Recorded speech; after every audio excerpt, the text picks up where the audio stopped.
On today's Buckeye Roast, the latest Heisman odds are out, and we detail what Buckeyes could make a run at it, as well as an overall picture. Recruiting news is buzzing with Angelo Smith's commitment, and on the field, we're going to preview a fascinating matchup, Mon Williams versus Ohio State's linebackers. Nationally, the big storyline looms. Will Washington's win streak at home hold up, or will Ohio State and Julian Sayin in his first road test get it done? And finally, which coordinator has a bigger task in front of him, Matt Patricia or Brian Hartline? I'm Chris Drew. This is the Buckeye Roast with Ron and Q right here on Dead Air Sports. Make sure you like and subscribe.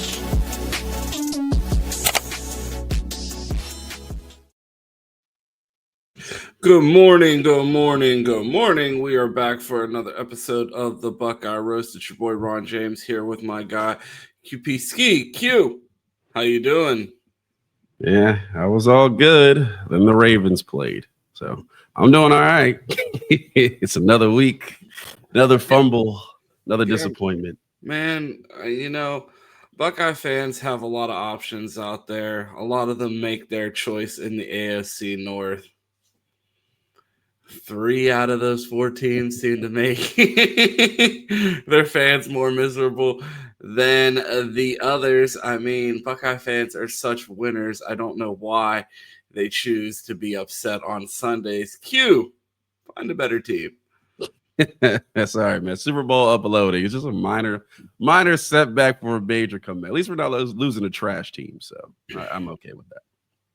Yeah, that game against the Patriots was disgusting for my Steelers. I'm not even going to get into it.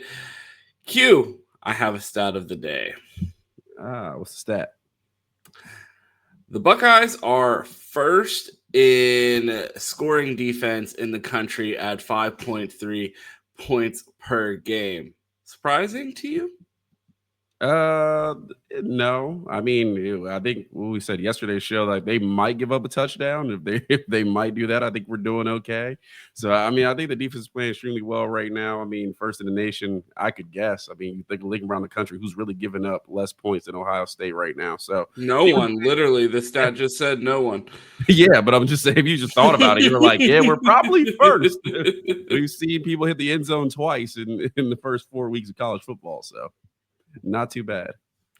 Not too bad. I mean, Matty P getting it done in the absence of Jim Knowles. I would be interested if I was good at this podcasting thing. I would have looked up to see where Penn State was and told you how Jim Knowles is doing. But what's it matter? It's not one, and if it is one, it's tied with us. So it can't be doing any better than us, right?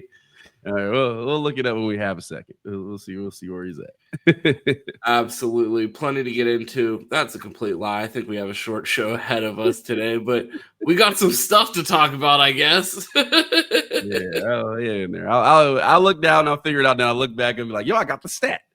But yeah, let's jump into it. Play the song.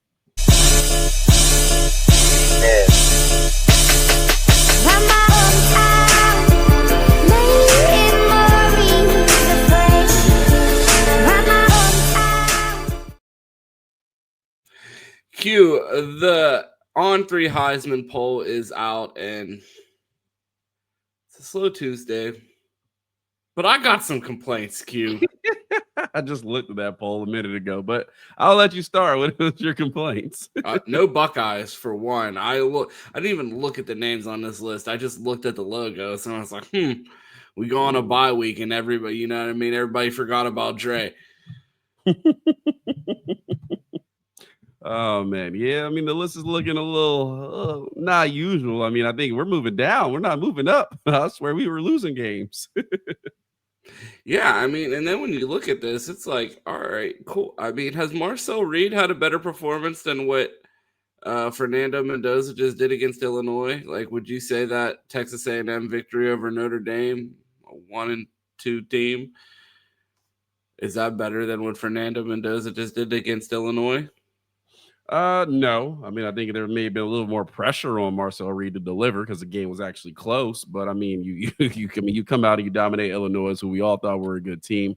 Hasn't been confirmed yet, but if we go by preseason rankings, I mean, that was an outstanding performance by him. So I would say he definitely belongs somewhere, somewhere up there in the top, probably 5, 6 with what he did.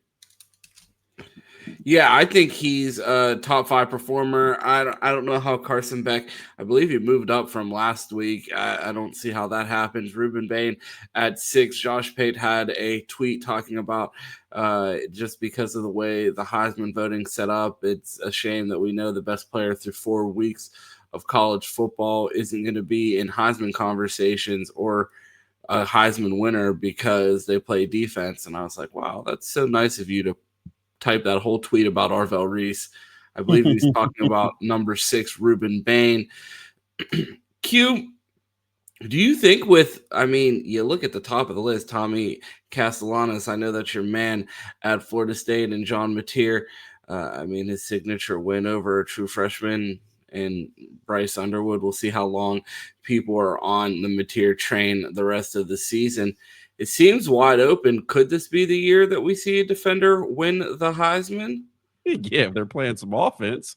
That's just never a traditional defender is just never gonna happen. I mean, we've had years where guys have balled out. I mean, you go back to Manti Te'o. I remember Ndamukong Suh being absolutely dominant at Nebraska and not even really coming close to winning the Heisman. And then we also the Honey Badger was up there too, had a great season and just wasn't gonna win it. So I don't think there's any, and he did returns and everything. So I don't think there's any form where a defensive player is just going to win the Heisman without putting either together a elite return game or playing some offense. So how do we get Arvell Reese involved in the offense? What's your call there? Oh yeah, we had Chase Young with 20 sacks, and he wasn't even close. It's like what can you do? Unless you have the strip sack per game, you have no chance. I mean, I don't know. I think Arvell Reese go back and return some punts and then get a few pick sixes, and he might make the top 10. Yeah, disappointing news there with the lack of hope for any defender to win the Heisman. We joked every week when they put Caleb Downs on the list for the past 3 weeks, and we're like, be serious now. But I mean, I would rather see Ruben Bain win it than Diego Pavia, if we're being honest. I mean, I would agree, and then even give it a little more love. Where's my offensive linemen who are just out there road grading people? Can we get a tackle or a center in the mix? Somebody just knocking people out, because that's a highlight in itself. I mean, if you have guys who haven't given a sack all season, have a high run blocking grade, can we get some love for the O-line, the Hogs, the Slobs, somebody? You want to see a whole offensive line win the Heisman this year? Bro, I you know what? They have an award for that. I mean, they do, but if you're gonna talk, if the Heisman is truly the best player in college football, then you're definitely not going to give it to 5 people if the award is the best player in college football. But I'm saying it's just one O lineman. I mean, you think about it. How many years do we have an O lineman go in the top 5 in the NFL draft? You're telling me the O lineman that you're giving it to? I mean, that's a hot take. Like, oh, we're not ever going to give it to a defender. But hear me out, an offensive lineman. Let's hear it. I was with you on it. I was with you on the defensive line train. I'm just saying, can we give some linemen some love too? Like at least somebody who's had a dominant year? Give me one. That's not a Buckeye. I mean, that's not I don't have a Heisman vote, okay? I don't have answers to these questions. Look at this. You ruining his moment to shine, to win us a Heisman from Utah for the Buckeye Roost, and he can't even name an offensive lineman that doesn't play for the Buckeyes. What's that dude at Miami, Francis McGowan? Give it to him. Put him in there right behind Ruben Bain. So there you have it. Q wants to just invite the Miami Hurricanes to New York and just give them you guys just share this Heisman. Yeah, make it 3. Might as well, man. I'm just saying, you give the offensive linemen some love. My big fellas out there, come on. A very unserious start to the week. We're championing for offensive linemen to win the Heisman. I'm looking at number 10, Trinidad Q. Any guess on how to say his name? Chambliss? There we go. I'm so tempted to just call this man Trinidad James. Like you might as well just lean all in at this point. But when you look at this guy, comes in from Division II Ferris State, wins the starting job potentially at Ole Miss, and now is in Heisman conversations. Everybody loves a story with the Heisman. Could you see the D2 to New York storyline winning the Heisman this year? I mean, under recruited. I mean, he doesn't continue to ball out. I haven't watched Ole Miss play this year, so I'm gonna lean on you for what he's actually done. But hey, that would be a good story. I could get behind that. I mean, hell, if Manti Te'o couldn't win, losing half his family, then I don't know what you can do really to win the Heisman at this point. I mean, are you saying he needs his fake girlfriend to die? See, these two fake girlfriends. He needs Lou Will. lost both of them. Trinidad 719 yards, 4 touchdowns, and 0 interceptions so far this year. A lot of quarterbacks balling out of Michigan. You got Bryce Underwood. You got this guy at Ole Miss. You have Dante Moore at Oregon. Pipeline State. I say it's the QBU state, man. There's a lot of guys coming out of there. Michigan, you need to pay a little more, $12 million to get a couple. Q, no Buckeyes on this list. More likely Buckeye to make an appearance on this list next week, Julian Sayin or Jeremiah Smith. Yeah, Jeremiah Smith. Got the star status. I mean, I think he's put up plenty of numbers since the Texas game. What's Julian Sayin have to do to get on this list? Because it seems like no matter, I mean, he's leading the country in completion percentage, yet no love from the Heisman trust. I mean, there's no room for him. There's 10 quarterbacks on here. This is supposed to be a top 10, and they made an 11 just to get a quarterback on here. How many quarterbacks on this list would you take over Julian Sayin right now? I mean, really none with the efficiency he's been playing with. I mean, you look at it, I mean, maybe Tommy Castellanos gives you a dual threat. I mean, he's been balling out, but really, I haven't seen a better passer this season. I mean, Dante Moore and Julian Sayin probably I've watched most. They've been absolutely balling out. I mean, Joey Aguilar, he's a baller as well, but if you just Fernando Mendoza right now, especially being a sophomore in his first couple games, like, no, I'm good. Yeah, I mean, I'm locking in with Julian, but yeah, I think the star power, and I feel like the Buckeyes are pushing for a JJ Heisman campaign. I mean, yeah, I would say definitely big week at Washington. He'll be right back up there. So, I mean, that honestly, Ohio State, they can't put eggs in more than one basket. So I would say Jeremiah Smith would be the guy. If you're going to promote somebody, Jerry Emick do his job, he should be the guy who ends up on this list first. Yeah, I mean, at this point, it seems like Julian Sayin's going to have to beat Michigan by 45 and then, like, have a Mike Tyson-style rant at the end of the game to get into the Heisman conversation because they're just not fucking with him. You know what he needs to do? The Marcus Mariota, throw a touchdown to yourself.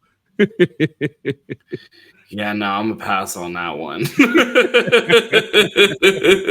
Throw a touchdown to yourself, you're in there. Greatest play in NFL history. If that's what it takes. The greatest play in NFL history is the longest run by a quarterback, Terrell Pryor, against the Pittsburgh Steelers. Okay, close second.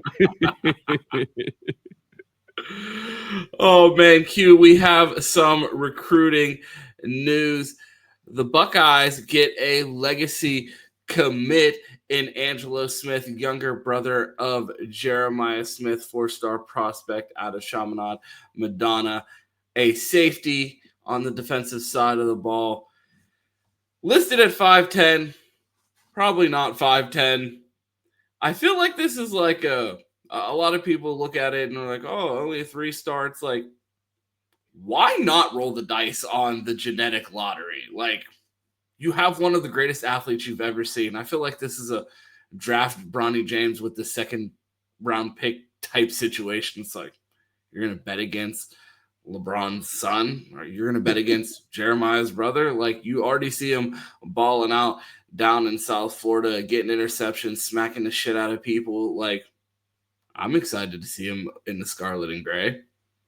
Yeah, I mean, I agree. Watching his tape, I mean, he's athletic, he hits, he has ball skills, which you should know was Jeremiah Smith's brother. Like he's got all the tools, and he's still in high school, still growing. I mean, I think I was growing until maybe the end of my junior year. So maybe get a couple more inches in there. Maybe he'll reach 5'10", 5'11", 6 foot. So cross your fingers. But yeah, just watching him, I'm like, well, Jalen McClain's not a big guy. I mean, he looks tiny when you cut the tape on, but he doesn't play like it. So if this dude's hitting people, he has good ball skills, he can find somewhere and play in the offense. And we've seen plenty of guys who don't have the size even make it to pros. So hey, I'm with you. Roll the dice. Absolutely. Playing at a powerhouse in Chaminade Madonna. Also, obviously, shameless SFE plug. He'll be playing with them on the SFE circuit for the next 2 years. So I expect his development to continue. I expect him to continue to grow. And I feel like currently ranked 400 in the class. I would imagine he finishes the class a 4-star somewhere in the 200 range as he continues to develop as a prospect in the 2027 class. Q, while we're on the topics of younger brothers committing to Ohio State, I put out an edit this past week of the younger brother of Marvin Harrison Jr., Jet Harrison, absolutely balling out at St. Joe's Prep in Pennsylvania. Is this going to become a trend of the Buckeyes and the brother duos playing together at Ohio State? Not necessarily playing together, but following in each other's footsteps. You have Sonny and Lorenzo doing it now, but you're going to see potentially Angelo follow in Jeremiah's footsteps and potentially Jet and Marv's. Yeah, I was like, you say playing together. I was like, is Marv coming back? Because he might need a little work over there in zone 6. I need to catch ball. Marv will bounce back, man. He'll be fine. But yeah, no, it'd be great. And we've seen it before. We've seen Ohio State legacies, and we don't recruit them, and then they go somewhere else and they're pros. And it's like, well, why didn't we take that guy or just roll the dice on them? They can always leave and go somewhere else if it doesn't work out. So 2 Ohio State legacies in Oregon's last class. Yeah. Well, we wish we could have got them, but since they didn't come, we don't need them. But but yeah, no, I mean it would be really cool. I mean, obviously those two guys are great athletes. I mean, Jet Harrison, I believe it was, I don't keep up with high school, but St. Francis, he went absolutely stupid against. Was it? Am I correct? I think you would know better than I would. I don't believe so, but I don't think they played St. Francis this year. But some school, some Francis, Steve Francis. Steve franchise. No, Jet Harrison absolutely balling. I believe he is in the class of 2028, a year behind Angelo. So we'll have to wait to see these guys. But yeah, just a little recruiting update. We'll have some more recruiting notes later in the week, working on a little side project that we're going to be putting out here in a couple of days. So keep an eye out for that. While you're watching, if you're here, be sure to smash that like button. It helps us a ton. And why is that blue? Ew, disgusting. I don't know who did that. Everything's blue. Yeah, all blue everything. Yeah, I mean, it says the color is red. I don't know why it's doing that. But be sure to smash it. Be sure to smash that like button, whether it's blue or red. Q. I wanted to talk about this matchup with Washington. This is actually a topic that you suggested, so I will let you take it away. Yeah, so we've seen Desmond Williams kind of go off with his athleticism in recent weeks, and I actually went back. I know there's no Ohio State ball, so I went back and watched the Texas game. And a little bit to my surprise, I'm like, man, Arvo Reese really kept Arch in check, and which he did for the most part. But Arch sometimes was able to use his legs and get out and create a couple problems. Well, Desmond Williams ain't Arch. All right, he's way more athletic. So I'm wondering here, and I want to get your opinion on this, Ron. This is a true test for Arvo Reese, these linebackers, these defensive ends, and actually facing a real mobile quarterback. I wanted to ask you, what do you think about that matchup? Do you think Arvo Reese just one-on-one leave with Desmond Williams, or you're just saying like, hey, like we need all hands on deck because this is maybe the one thing we trust our corners that can give Ohio State defense problems? I feel like you're going to see Arvo Reese used in that spy role again to try to contain Damon Williams. I think the Buckeyes have the speed at the linebacker position. I feel like they do a good job in their responsibilities on the edge, that they're going to be able to contain him on the outside. If K-Mac's able to get pressure up the middle, I feel like this could be a long day for this Washington offense. You saw Parker Navarro have a lot of success running the ball before he matched up with the Buckeyes and left the game with an injury early in the second. I just don't think this is a defense that you want to just keep getting tackled by. So, while I think he's dynamic and going to be able to extend the play, I don't know how much you're going to want to keep running into Arvell Reese and Kenyatta Jackson and Caden McDonald. I just don't know how realistic of a game plan that is. And, do you want to crash out in week 4, to beat Ohio State?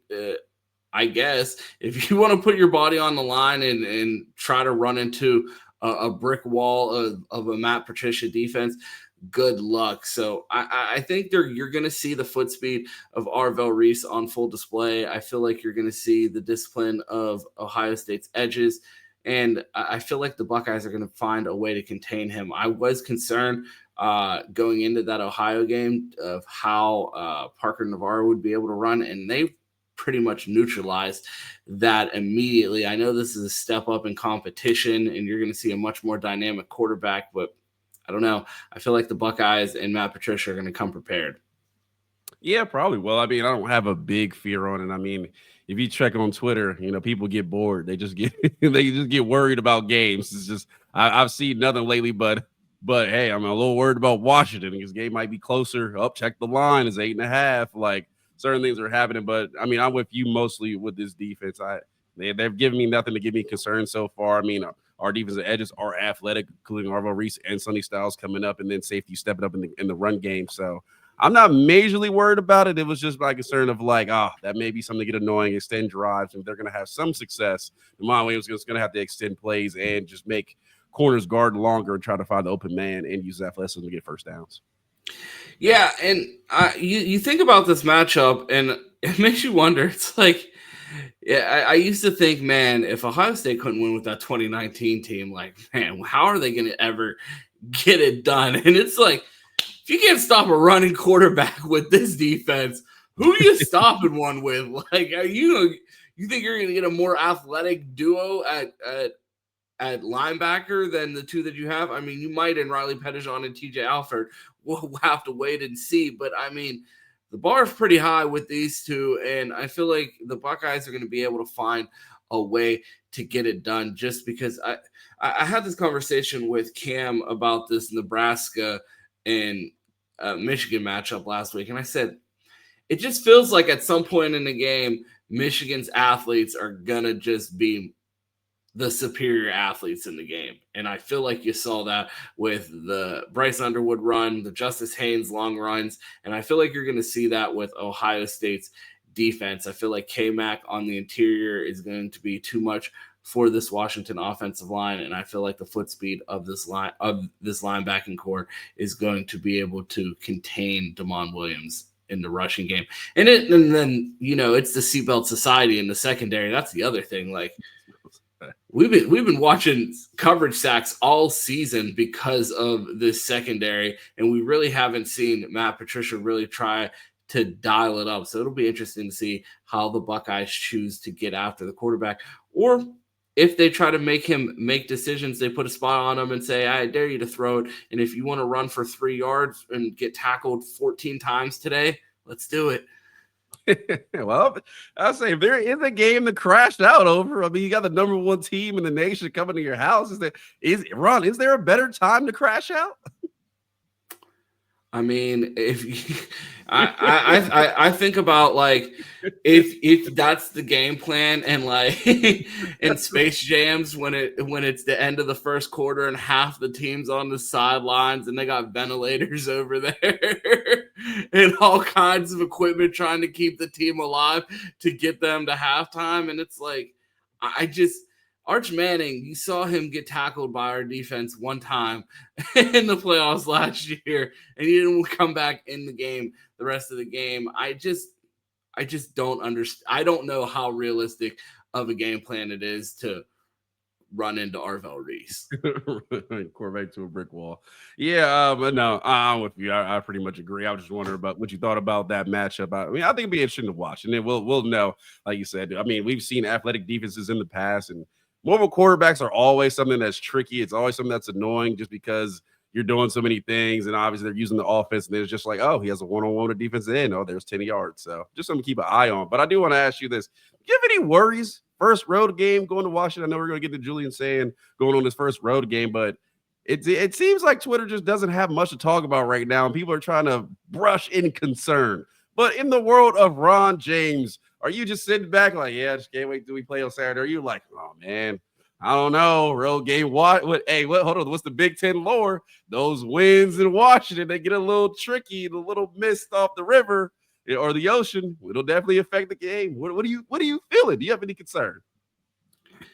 I mean, you have to have a little bit concerned because you have so many different new pieces doing this for the first time on the road. This is Matt Patricia's first road Big Ten game. This is Brian Hartline's first road Big Ten game calling plays. This is Julian Sayin's first big game on the road. You have hopefully a freshman running back starting the game.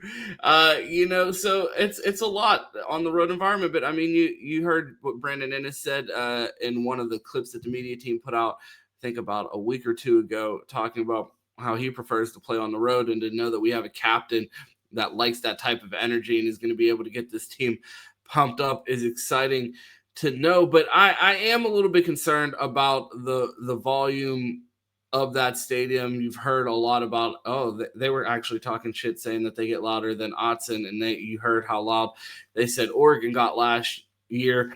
And you know my least favorite penalty from the Buckeyes is false starts from our tackles when they start doing the Hulk Hogan. They can't hear anything. So that's probably my biggest concern. Not necessarily a potential loss here, but more frustration things, just because this is the first time on the road, and I do think this is going to be a hostile environment. Yeah, man, I'm with you. Just when you throw the ball near the Pacific Ocean, things just get weird. You never know, man. It's just the ball just doesn't spin the same. Gloves don't work as they usually do. Like if you were playing in, Georgia or Alabama, it's just a different thing when you go to the West Coast and Washington, you play football. So just a lore thing. I'm just throwing it out there. It gets weird, man. Well, speaking of lore, we already have two nicknames for Julian Sayin, King Julian and Super Saiyan. But I mean, or is he going to get a new name if he wins this game? Is he the Streak Slayer after this? We had 0 quarterbacks having beat the number 1 team as a first-time starter. He goes out and smashes that in week 1 by getting a win over Texas. Could he put an end to this Washington home winning streak of 23 games on Saturday? I mean, with the Buckeye fan base, he better. Don't check the Twitter chat. Don't check the communities, because it's gonna get crazy in there if you don't. No, I think it'll be a good game for Julian. Obviously, talk about the atmosphere. I think it's a good test on the road. But again, when you look out there, you got Jeremiah Smith and Carnell Tate running. You got Brandon Inniss, over there, who we hope to hear appearance from. You got Max Clare. I mean, I think he's going to be just fine.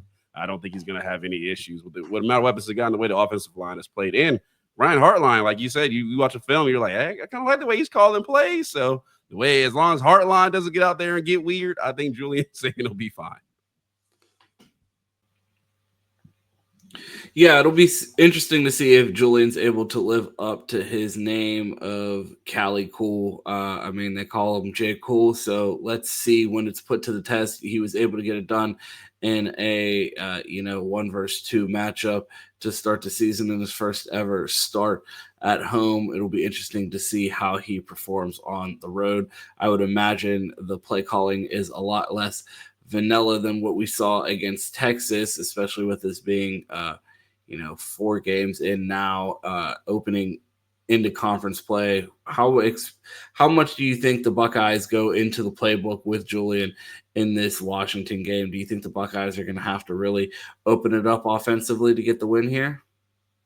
Yeah, I don't think so. I mean, I think it's going to be much of what we've seen throughout these last few games. I mean, I don't think we're going to get crazy. I mean, I don't think you need to blow all your money at Washington to get out and get a win. I think you're going to play solid defense here. Again, get 28 points on the board, 35 points on the board. I think you're walking out comfortably with a win the way this defense is playing. So, I mean, I think we'll be fine. I'm not too worried about it. But again, first road game, I don't think Brian Hartline wants to put too much on Julian's plate, kind of see how he performs. And if he does well, maybe the first half, maybe give him a little bit more. If he's a little shaky, maybe give him a little less. But I don't expect us to go crazy and be like, oh man, we're really opening up the Chip Kelly playbook here. Oh, Chip Kelly playbook. Yeah. Calling the Raiders up for this matchup. Chip has some crazy plays, man. I don't think we're doing all that. Who do you think this is a bigger matchup for, Brian Hartline or Matt Patricia? I mean, I would say Brian Hartline. I mean, I really have no concern until Matt Patricia gives me one with this defense. I mean, the way they play, like you say, you brought up points earlier, give them 5.3 points per game. So until they show me a reason for concern, I don't have a reason for concern. I would like to see with a mobile quarterback, you may try to extend the plays a little bit more. I'd like to see a couple sacks in there. That would be nice from our defensive ends, get some people on the board. But outside of that, I think they'll be fine. So definitely Brian Hartline. Yeah, I mean, I feel like Brian Hartline, a lot of people are going to be questioning. I feel like a lot of people are going to be in the same boat as you as far as they're all in on Matty P until they are given a reason not to be. But I feel like matchup-wise, I feel like Matt Patricia has more to deal with on the offensive side of the ball. They have an NFL wide receiver, a mobile quarterback. I feel like that presents more challenges than what you're going to see on the defensive side of the ball for Washington. So while I have more faith in Matt Patricia being able to handle it, I do think Matt Patricia may have the more difficult task on Saturday. I mean, I can see your point. I mean, this offense, I mean, I don't know. You think they're going to give them more problems than the Texas offense did? Do I think this offense – I mean, I think we're playing a better quarterback than we played against Texas. I mean, is that arguable? That could be fair, but I mean, you have a point there, but I'm just thinking like, well. And better wide receiver. I mean, obviously Texas is going to have a better front on the offensive line, but – skill position wise, here's the debate. Bold take. Washington's better than Texas. You heard it here. No, that's not on the record. Not what I said from Mr. Anonymous over there. I'm glad your internet's finally working. You heard it here first. Hey, Twitter, do your thing. Yeah, that is not what I said. But I mean, if you want to run with Washington has a better quarterback than Texas, have at it.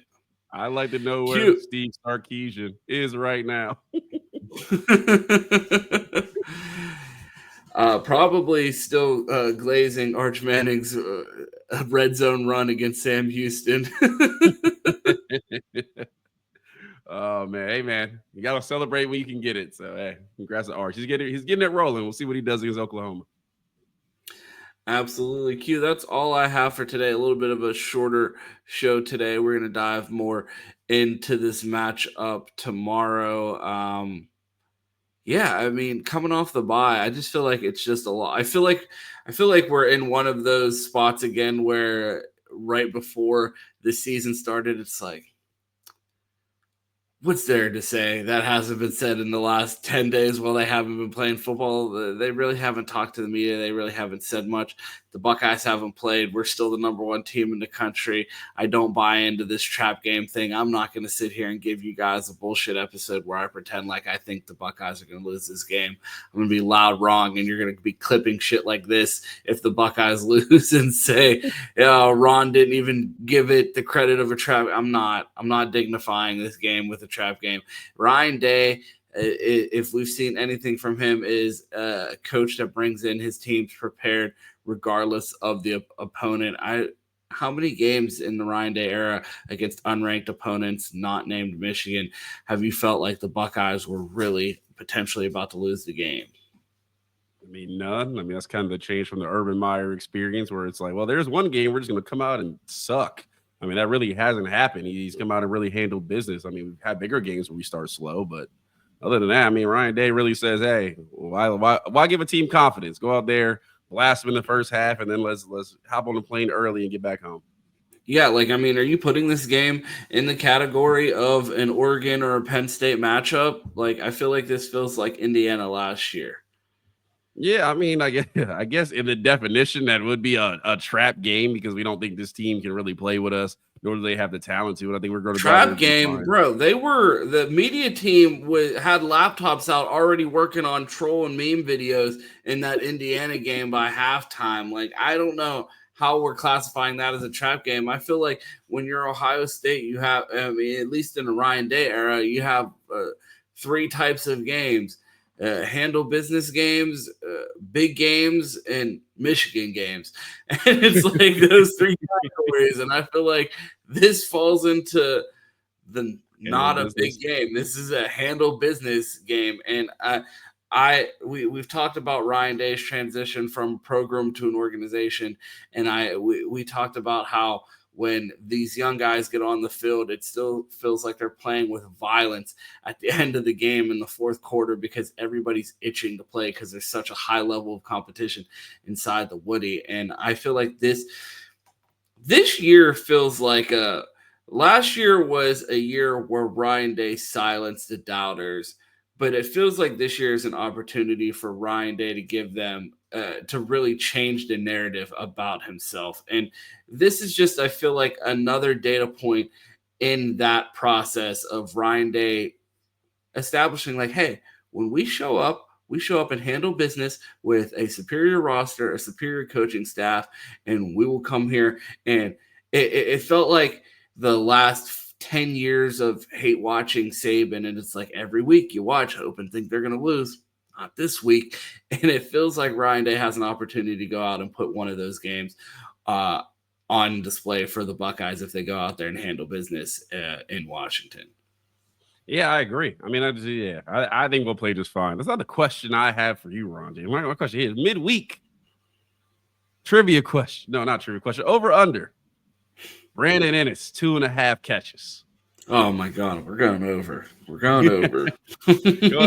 We're going over 2.5 catches. All right, okay. You heard it here first. It's Tuesday. It's Tuesday for y'all. That's where we're at. Okay. All right, that's all I got. I'm good to go. It's Tuesday for everybody. It's Tuesday now. They're going to be watching this on Tuesday. Yeah. Tuesday for you, Tuesday for them. You get a Tuesday.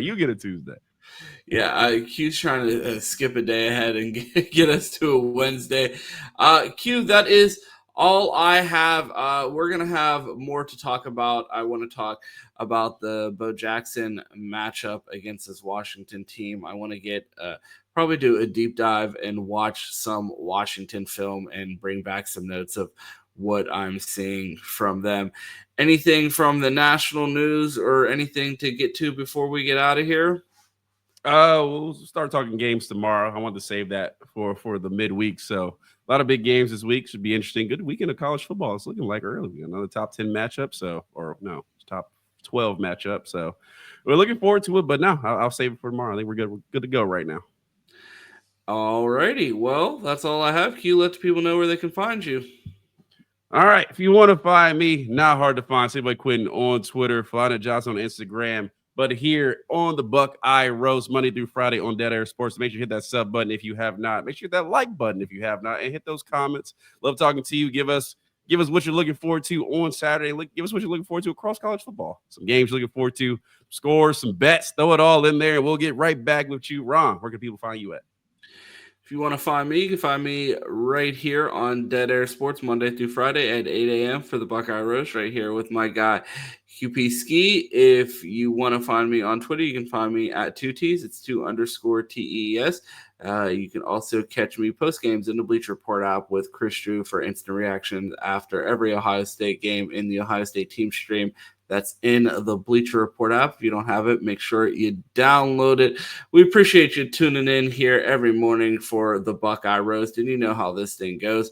It's always go Bucks. And, of course, OH. IO.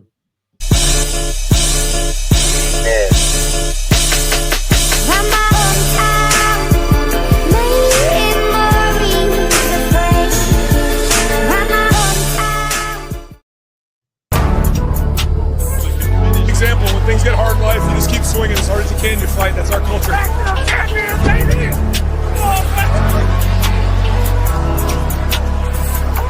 I promised you we had a plan.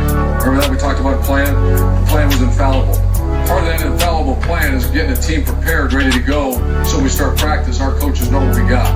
And there's not one person in America I trusted more than Coach Mick and that staff. Think about this. 130 teams either today, they report, or they've already reported. 130. 16 weeks from now, there's going to be one champion. One champion in our conference, one champion on the side of our conference. And in the country, one team's going to do this. Not 36, not 48, not 44, one. That tells you how hard it is to be a champion. To do right all the time. To know your assignments. To have 11 guys play hard on every snap. That's hard. That's why there's one. I want a hungry team. I want a hungry team. I want a team that can't wait to get out there. Where there's a bunch of players that maybe, whenever you're a new coaching staff, you haven't played much, maybe you're trying to make a name for yourself, you're a hungry football player. I want a hungry team. And last one, most importantly, I've got to coach a few of them. I want an angry team. I want a pissed off football team. I want a team that has a little chip on their shoulder. Maybe something's been taken from you. Maybe something hasn't. Maybe something's been taken from you. Are you a team that's going to go get it? You're the Ohio State Buckeyes. You're an angry football team. You got an angry staff. You got a bunch of guys that are getting ready to start a journey. We're starting that journey tomorrow at 5 a.m. You're a hungry football team, and I'm proud to be your coach. There's a plan in place, right?